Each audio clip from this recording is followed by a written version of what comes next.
Bonjour, chers amis du confinement déconfiné. Aujourd'hui, je vais vous parler un petit peu de l'éducation populaire.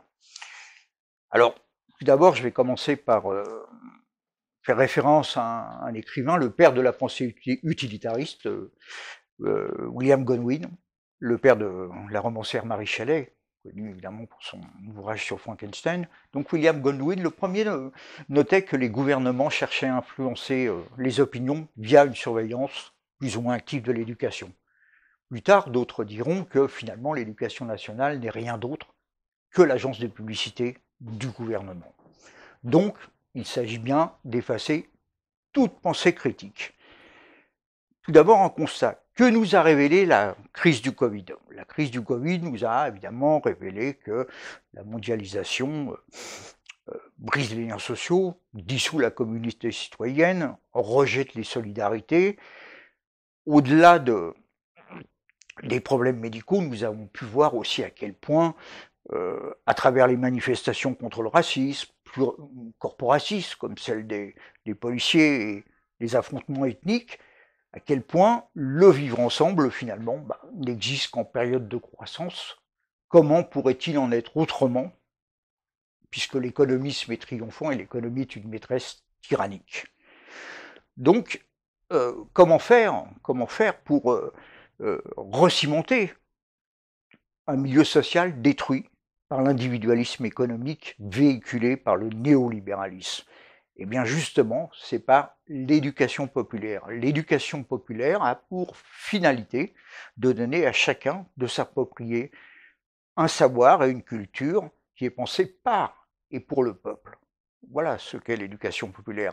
Si on revient un peu en arrière sur la genèse, la naissance de l'éducation populaire, alors on peut penser qu'en 1792, on voit son irruption via le rapport Condorcet. Le rapport Condorcet qui écrit que tout individu doit acquérir des connaissances, mais cela ne doit pas se stopper à la sortie de l'école, cela doit aller tout au long de son parcours de vie. Mais quand je dis ça, ce n'est pas du tout le discours ambiant du MEDEF qui voudrait qu'on se forme tout au long de sa vie dans le seul but d'assurer son employabilité.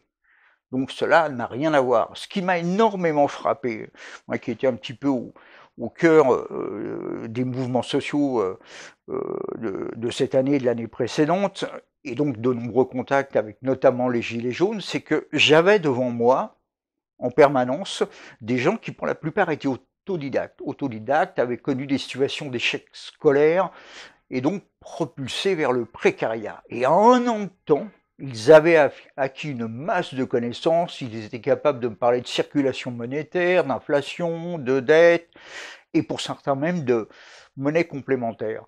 Donc j'étais bel et bien là, devant une éducation populaire. À leur demande, j'ai fait plusieurs ateliers juste destinés à leur amener la théorie, ce simple filet de sécurité qui allait conforter ce qu'ils avaient compris et analysé par eux-mêmes. Voilà, c'est ça le but de l'éducation populaire. Ce n'est pas uniquement le but ultime, ce n'est pas le savoir, mais le vouloir qui naît du savoir. Et donc ça fait une grosse différence à l'arrivée, puisque c'est bien une construction de l'émancipation citoyenne en développant une pensée critique qui permet de critiquer le monde d'aujourd'hui et construire celui de demain en inventant de nouveaux rapports sociaux et de nouvelles solidarités. Comme disait le pédagogue brésilien Paulo Freire dans son livre La pédagogie de l'autonomie, personne n'éduque personne. Les hommes ne s'éduquent pas seuls, les hommes s'éduquent ensemble par l'intermédiaire du monde. Et c'est bien là le but de cette éducation populaire qui n'est pas là pour uniquement suppléer les politiques publiques dans le domaine de l'exclusion sociale ou culturelle, mais de bâtir un véritable registre politique d'émancipation de la citoyenneté.